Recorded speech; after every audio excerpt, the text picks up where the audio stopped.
Want to date more efficiently and increase the odds of finding a great partner? Then you're in the right place. Ready? Hi, it's Ken with 21traits.com, where you can take the free 90-second quiz that instantly identifies your critical compatibilities to date more efficiently and find the right partner faster.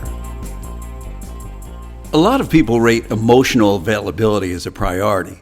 Makes sense to me. It's a great quality and awesome if you can meet someone who has it, unless they're not physically available. Someone can be a great fit emotionally, intellectually, and in every other way, but not physically available? Even if you don't think of that as a deal breaker, it is. You get that, right? See if any of these scenarios sound familiar. One of you works or travels a lot. You don't live near each other. Your schedules don't line up. One of you has classes the nights the other is available. Maybe one of you has kids at home full time, or an ex who randomly throws wrenches into your plans. Any of those situations sound familiar?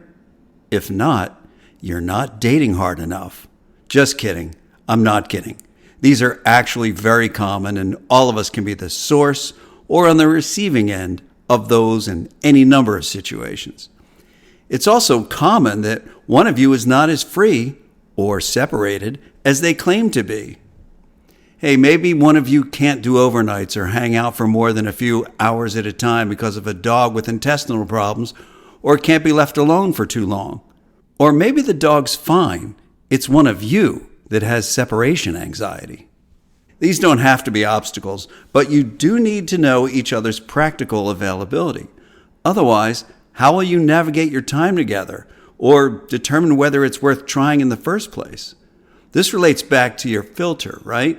Is this person passing through the funnel of love, or is it better to keep looking? You might ask, why am I giving physical availability its own episode? I think you know.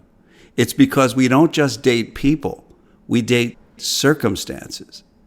So assessing someone's availability early on is kind of important. Oh, and if private time is a priority, I can't imagine it's not. You're really going to want to know when that can happen. That also includes the where, of course. Attractive partners are fantastic unless you can't touch them.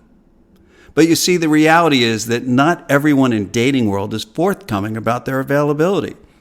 Sometimes people just haven't thought it through. Sometimes it's intentional.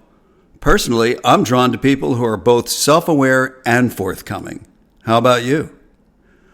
Fortunately, you can usually determine someone's physical availability as soon as the first phone call or date before you start investing time and emotion. All you have to do is ask, and it needn't sound crude or interrogating.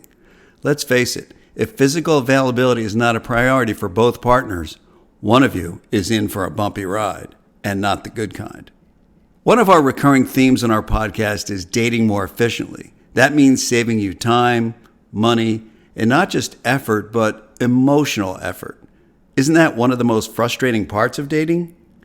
Here's an example of how you can determine someone's physical availability quickly so you can filter them in and out of your scroll and mind share. We'll call it the how about you. If you're even a halfway decent conversationalist, you already use HBU in texting or ask it in polite conversation. But applying it consciously as an end game in itself, not a conversational pleasantry, allows for a precise, calculated outcome. All you need to do is share the same information about yourself that you want to extract from them, then just say, how about you? It's so light and breezy, yet undetectably probing. You're intentionally revealing specific intel so you can get the same thing back from them. But here's the key. It's done without interrogating, interviewing, sounding intrusive. If you're conversing randomly, you'll get random conversation. That's nice, but not efficient. But if you tease out what's specifically important to you, you'll get immediately useful information. And I ask you, what's the point of emotional availability or any other trait you seek if that person isn't physically available on your schedule, more or less? Here's a literal, real-life example using kids, since that's a common issue for people over 40 or divorced.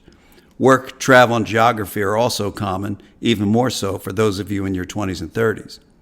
You say something like this: I live near such and such and have 2 kids. One's away at school now, and one splits her time equally between her dad or mom and me. I haven't been traveling that much lately and can often rearrange my schedule when I need to. How about you? If they skirt the question or leave things out, you can follow up lightly and directly since you're already on the topic with something like, what's your schedule like with your kids? Or what's your availability like these days? You can even phrase the question as a statement, one of my favorite approaches. For example, sounds like you keep busy. It doesn't come across as interrogating or intrusive precisely because it's not a question. Yet most people will respond in detail, provided you state it and say nothing more. The key is to disclose your situation first, then ask about theirs. Remember, if someone doesn't indicate their availability, it's on you to ask. You've heard of buyer beware? In this world, it's dater beware. Look, you can certainly ask these as questions, plainly and directly.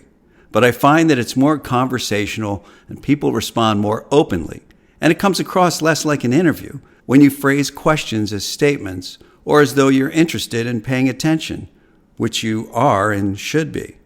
We'll be dedicating an entire episode to the art of the initial conversation so you don't sound like you're interviewing or interrogating someone. You can't know everything right away, but you might be dating inefficiently if you don't ask the things you should know early on.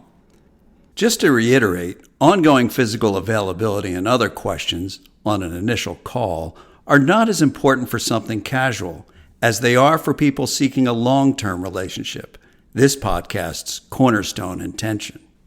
You'll want to know certain things right up front in order to date more efficiently, another goal of this series.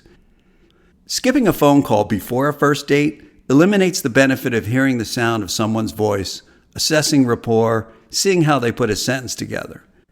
Skipping intentional conversation to determine someone's physical availability and other priorities is a missed opportunity that typically leads to dating inefficiently and the chance to filter someone in or out.